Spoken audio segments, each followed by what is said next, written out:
reporting on? Oh, well, we're just announcing the lineup for the Works and the Street Performers Festival. So we're just announcing the launch for that.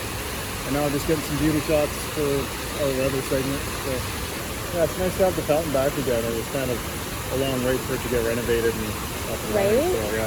So I forgot how refreshing. Even being near it, you can feel it's like a bit cooler. Yeah, and you can put your feet in it. I did that the other day on the other side. It was really nice. Yeah. If I didn't have to go back to work right now, I probably would too. Yeah. Do you work just right here in the tower? Yeah. What do you guys do all day? Whatever they tell us. From hour to hour, we don't really know. It just depends on what the news has in store for us. So. Anything exciting happening? Today, not so much. No, I mean, the wildfire season was so busy that we're kind of, catching our breath after that. After it finally rained, that died down a bit. So we weren't working we had like 5 days of rain. It was crazy. Nice. Yeah. A bit too much almost. It broke my umbrella, a brand new umbrella. I took it out and the wind destroyed it. Yeah. Too heavy. It's really pretty. It's a great day. Yeah. You're just getting some beauty shots? Yeah, I'm working too. I'm off to go do an order, and I thought I'd come out here first and see what's happening. Yeah, it's a nice day for it. Yeah. So what's happening with the mall? Are you guys reporting on that? City Center? Mm-hmm. A bit, yeah. I haven't personally done anything on it for a little while. It's just kind of an ongoing thing. It's been in decline for so long. Yeah. And it's like a war. Yeah. In my opinion, it's a war. Like, you haven't seen bombs and tanks and machine guns in there, but the grenades have hit every store, and it's a war. It's called fourth generational warfare, and they've taken control of our entire city. And do you understand what's happened? Do you know who's to blame? I'd be curious to know what your opinion is, I suppose. I'll tell you my opinion. My opinion is your landlord. Oh, yeah. Yeah, my opinion, and not so much the current landlord, but the previous landlord. For City Centre? Oxford Properties. Oh, okay, yeah. Yeah, they increased everyone's rent to the point that no tenants could survive. Yeah. And it was a bloodbath, pretty much. All the stores just vacated, and that combined with the vacancy of Port Renfrew and the Hudson's Bay Company. When you lose your anchors in a shopping mall, everything inside of it follows, and it collapses, and it's irreparable. And they're also blaming the homeless crisis, which has nothing to do with it. It's like that's the provincial government's problem for cutting all the funding, but that's just a visible thing that everyone that's scared to come downtown and spend their money and be here, they always just blame crackheads and stuff, but it's obviously more complicated than that. Yeah, it definitely. I don't think it's homeless people at all. No. I think I'm from Toronto, and I live right in the heart of Toronto downtown, and this is, I'm going to tell you this and share this with you, way worse. Oh yeah, no, this is way worse than Toronto. And I mean, we have the beautiful fountains right now, but apart from that, there's not much left. Yeah. This is like the only beauty in downtown Edmonton is these little fountains. Yeah. But all around it is surrounded by homeless people getting drugged up. The police and the ambulance are on non-stop calls for crisis with people overdosing on the streets. It's a non-stop occurrence, and that needs to be addressed. Well, I mean, my personal opinion is that, like, the provincial government thinks if we just put a lot of money into police and enforcement rather than money into prevention, it's always more expensive. It's always less effective. Like, we need to prevent. We need to help people with sickness and addiction. We need to help these people, not like shoo them into corners and put them in jail all the time. Like, it's so counterproductive, and then they have an easy scapegoat, and then they don't have to actually do anything about it. Just be like, well, let's hire more police to arrest them for the night and then put them back on the street the next day. Like, I was here on a Saturday, and I have never seen so much trauma in one day. I saw a guy who was collapsed right in front of your offices on the opposite side, and he was collapsed on the sidewalk. He looked dead. And I alerted a police officer who was giving a ticket to a limo driver, like that's more important.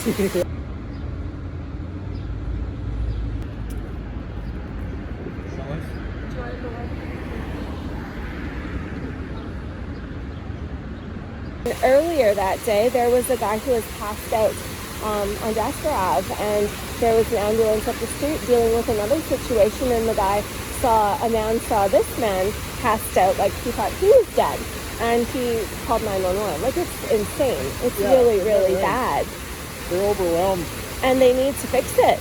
Yeah. So you guys as a media company need to force them to talk on this, and they're not talking on this. No, they're not talking on the retail aspect of it, because when you destroy the retail in a city, you destroy the city, and that's what they've done. They've destroyed the downtown retail, and they can't repair that. And Oxford Properties needs to be held accountable. So there's Aimco that owns Manulife, and Manulife Investment Management, and Quadrail that owns Commerce Place. And you know what Quadrail is? You know that Quadrail owns the Commerce Place, right? Oh no, I didn't know. You didn't know that? Okay.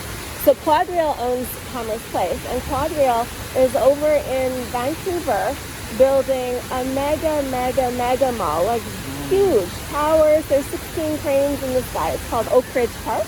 Okay. And it's a huge development that they got on. They don't care about this. They've just abandoned the ship here. Oh, I see. So the only way that they're going to care about this is if you guys at the news force them to care.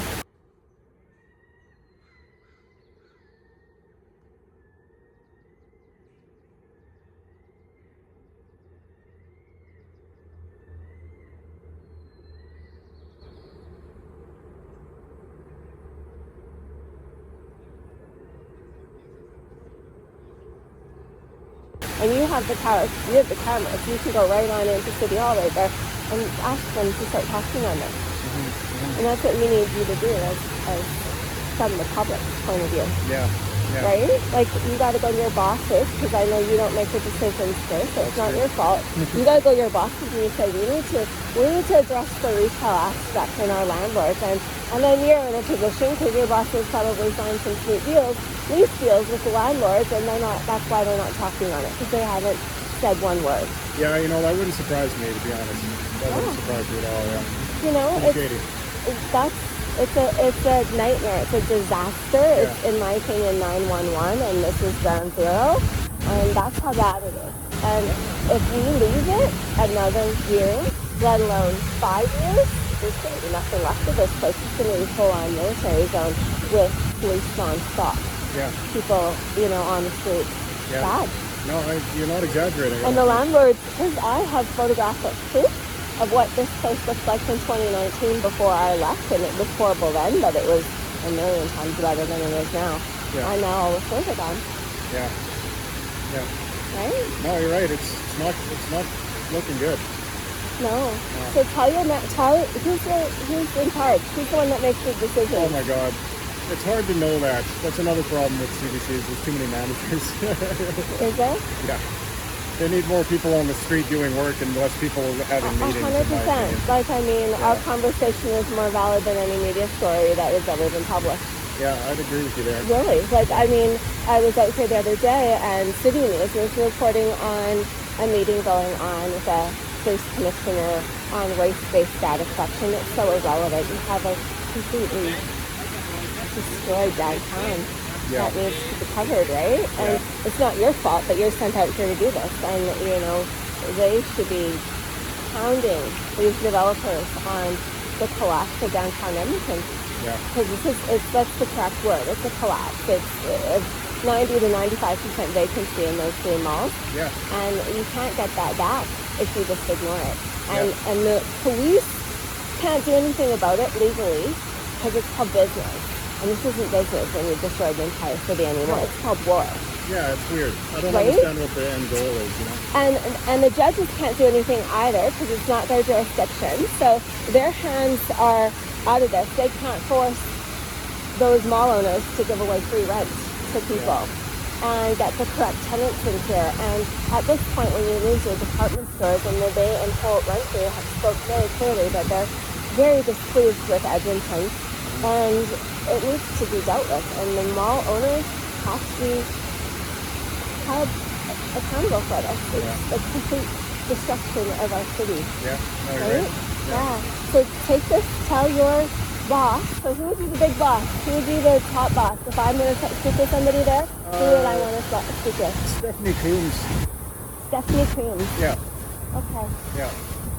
She makes all the decisions? At a certain level here, obviously there's people above her, but in Edmonton, I'd say she's probably the big one. Yeah. All right. Yeah. Maybe I'll have to take her. Do. Yeah, Yeah. she's got to get on this. This is you know what? This is really serious because when walking around this city, which I've done a lot. I've done this here. I've done this in Vancouver. I've done this in Ottawa. I've done this majorly in Toronto. I lived there 3 years of downtown Toronto, solid, walking the streets and watching what's going on in the city. So, in my opinion, we're at the point where the city could be charged with negligence if somebody is harmed for both the law, and so could CBC or all the media corporations for not reporting on this accurately. Because if somebody was murdered or somebody was injured by the lack of care and the allowance of this to continue, that's a negligence lawsuit against the city, both the cities, all of them. The city, the land developers who caused this, and the media companies. The provincial government is supposed to be funding this and hasn't been. They've been cutting funding. It's all the governments. It's all three levels. There's not one politician that's done anything to make this better, and nor will they, because they're not being pressured to. They need to be pressured. Yeah. And they need to have people like me out here telling you guys, because you don't know. You're just told here what to say. They're distracting the public with bullshit cultural stuff, and it's really infuriating, because then we're all kind of cleaning up the mess of that, dealing with things that have no consequence. They're not based in reality. No. It's just fake argument that they're manufacturing. 100%. And the girl from City News that was doing the interview that I went up to, I watched her, and she had her story texted to her on her phone. So she's just a glorified sunshine girl, actually a graduated sunshine girl. She does her makeup, looks pretty, stands in front of the camera and reads what her boss sent her on her text. And she changed the whole story, and she admitted that on camera. She's like, oh, she changed everything. That's not what, I have to redo this. And so she doesn't even write what she's reading. So it's not her fault. She's just doing what she's told. So we need to get up the ladder to the proper people. I know, journalism is under such attack right now too. Our hands are tied in a lot of circumstances like that. When the reporters on the street are censored more and more up the ladder. And especially with corporate media City and Bell and Global, they're all much worse at it. CBC tries better than they do, but we still don't succeed all the time. That's the answer. It's really frustrating time to be a journalist. Well, CBC is sitting right in ground zero.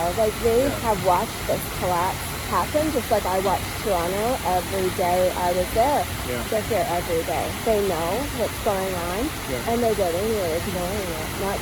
That's a crime. Yeah. That's, because people are getting harmed. It's not safe for a worker downtown to walk home at night. Yeah. I've had many workers tell me that they're afraid to leave. I've had somebody from Lorenzo's restaurant in there. He told me he had to save a woman from getting beat up because she wouldn't give money to somebody. She only had her debit card. This is at the point where it's criminal for that organization, CBC, as well as those mall owners, and the government, to allow this to happen. It's evil. It's bad. And we really need to put the pressure on. So my name is Dana, and I have a channel. It's called Tigeress, and it's on YouTube. So you can find me at tigeress.com, and you can watch the interview that I did with two reporters actually out here. I got Global News. She was reporting on the bubbles over there. Okay. And then I got Bianca Millions, and she's from City News, and she was reporting on the meeting in there. And it's a disgrace what our media has become. And I mean, I'm not meaning to you're reporting on the beautiful fountains, and I mean, you need to go to your bosses, and you need to tell them that you met Dana, and I'm a former retailer, so this is why I'm very passionate about this.